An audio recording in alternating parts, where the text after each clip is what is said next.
Mirai Telugu నుంచి మరో pan India hit అవుతుందనే అంచనాలు కలిగించిన సినిమా. దీని టీజర్, ట్రైలర్ అంత గొప్పగా అనిపించాయి. హనుమాన్ తర్వాత తేజ సజ్జా మరోసారి సూపర్ హీరో పాత్ర పోషించాడు. ఈ మూవీలో డైరెక్టర్ కార్తిక్ ఘట్టమనేని రూపొందించిన ఈ సినిమాను పీపుల్ మీడియా ఫ్యాక్టరీ అధినేత టీజీ విశ్వప్రసాద్ నిర్మించారు. ఇందులో మంచు మనోజ్ విలన్ గా కనిపించనున్నారు. రితికా నాయక్ హీరోయిన్ గా, జగపతి బాబు వంటి సీనియర్ నటులు ఇతర కీలక పాత్రల్లో నటించారు. సుమారు 60 కోట్ల రూపాయలతో ఈ సినిమాను తీసినట్లు తెలుస్తోంది. ప్రపంచ వ్యాప్తంగా ఈ రోజే ప్రేక్షకుల ముందుకు వచ్చిన మిరాయ్ ప్రేక్షకుల అంచనాలను అందుకుందా అనేది మూవీ రివ్యూలో తెలుసుకుందాం. వీడియోని స్కిప్ చేయకుండా ఎండ్ వరకు చూడండి. సినిమా కథ ఏంటంటే, కళింగ యుద్ధంలో అశోక చక్రవర్తి విజయం సాధించిన తర్వాత తనలోని శక్తులను 9 గ్రంథాలుగా మార్చాడు. ఆ 9 గ్రంథాలను చేజిక్కించుకున్న వ్యక్తికి అమరత్వం లభిస్తోంది.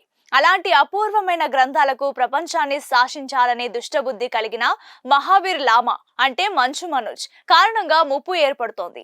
మనోనేత్రంతో ఆ ముప్పును పసిగట్టిన అంబికాదేవి అంటే శ్రియా శరణ్ తన ఆధీనంలో ఉన్న 8 మంది గ్రంథ పరిరక్షకులను హెచ్చరిస్తుంది.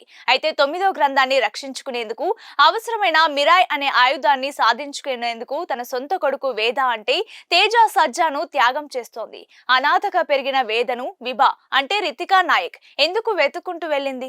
అశోకుడు తనలోని శక్తులను 9 గ్రంథాలుగా ఎందుకు మార్చాడు?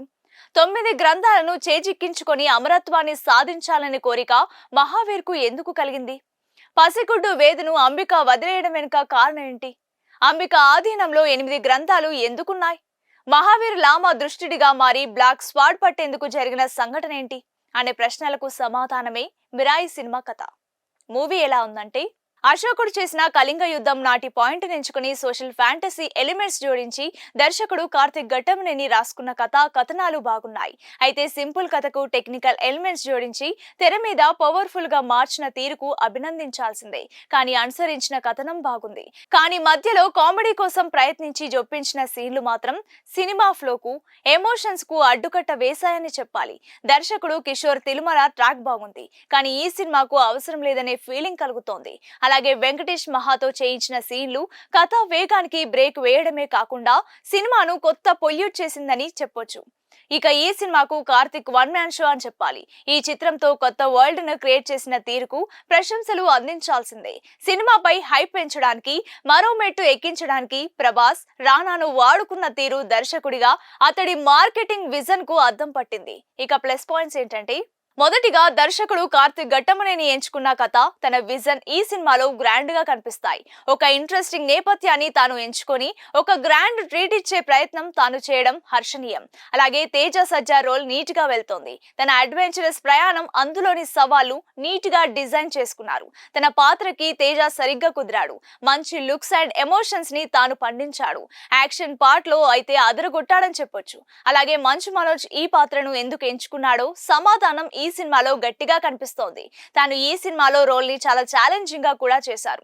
జగపతి బాబు, హీరోయిన్ రితికా సింగ్ లు బలమైన పాత్రలో కనిపించి వారికున్న ముఖ్య సన్నివేశాల్లో బాగా చేశారు. గెటప్ శ్రీను రోల్ బాగుంది. మంచి కామెడీ సీన్స్ వర్కౌట్ అయ్యాయి. ఇక మైనస్ పాయింట్స్ ఏంటంటే, ఫస్ట్ హాఫ్ లో తేజ, గెటప్ శ్రీను, ఇంకొందరు తెలుగు నటులు తప్పితే మిగతా నటీనటులపై సన్నివేశాలు చూస్తే ఇది తెలుగు సినిమా చూసినట్టే అనిపించదు. ఏదో డబ్బింగ్ సినిమా ఫీల్ అనిపిస్తోంది. ముఖ్యంగా ఈగల్ లాంటి సాలిడ్ వర్క్ ని అందించిన కార్తిక్ నుంచి ఇంకా ఏదో సర్ప్రైజింగ్ ఎలిమెంట్స్ ని ఆశించిన వారు కొంతమేర నిరాశ చెందవచ్చు. అలాగే క్లైమాక్స్ ఇంకొంచెం ఎంగేజింగ్ గా ఎండ్ చేసి ఉంటే బాగుండేది. ఓవరాల్ గా చెప్పాలంటే ఈ మిరాయ్ టాలీవుడ్ నుంచి మరో ఇంప్రెస్ చేసే కొత్త ప్రయత్నం అని చెప్పొచ్చు. మంచి అడ్వెంచరస్ డ్రామాలు, అందులో మైథాలజీ, హిస్టారికల్ ఎలిమెంట్స్ తో సాలిడ్ యాక్షన్ సహా హై మూమెంట్స్ ఎపిసోడ్స్ లాంటివి ఇష్టపడే వారికి మిరాయ్ సాలిడ్ ట్రీట్ ని అందిస్తోంది. ముఖ్యంగా తేజ సజ్జా, మనోజ్ లు తమ రోల్స్ లో అదరగొట్టేశారు. అలాగే దర్శకుడు విజన్ తన ప్రయత్నానికి మరిన్ని మార్కులు ఇవ్వచ్చు. సో ఈ చిత్రాన్ని బిగ్ స్క్రీన్స్ పై ఎంజాయ్ చేయవచ్చు. రేటింగ్ విషయానికి వస్తే ఈ సినిమాకి మా ఛానల్ ఇచ్చే రేటింగ్ ఎంతంటే 2.5 out of 5. Hi friends, thank you for watching this video. ఈ వీడియో గనుక మీకు నచ్చినట్లయితే దయచేసి లైక్ చేయండి, షేర్ చేయండి. ముఖ్యంగా మా ఛానల్ 24/7 న్యూస్ టీవీని సబ్స్క్రైబ్ చేసుకోండి. ఆ తర్వాత మీ విలువైన అభిప్రాయాల్ని, మార్పులు, చేర్పులు, కావాల్సిన వీడియో ఏమన్నా ఉంటే మన వీడియో కింద కామెంట్ సెక్షన్లో కామెంట్ రూపంలో తెలియజేయండి. నమస్కారం, సాయిదంచిక మాట్లాడుతున్నాను. ప్లీజ్ సబ్స్క్రైబ్, షేర్, లైక్ చేయండి 24/7 టీవీ ఛానల్. హాయ్ నమస్తే నేను మీ Sonia Akula please subscribe to 24/7 news TV hi అండి, అందరికీ నమస్తే. నేను Mankota Prasad. Please do subscribe 24/7 news TV. Political, entertainment and infotainment updates కోసం like, share, subscribe 24/7 news TV.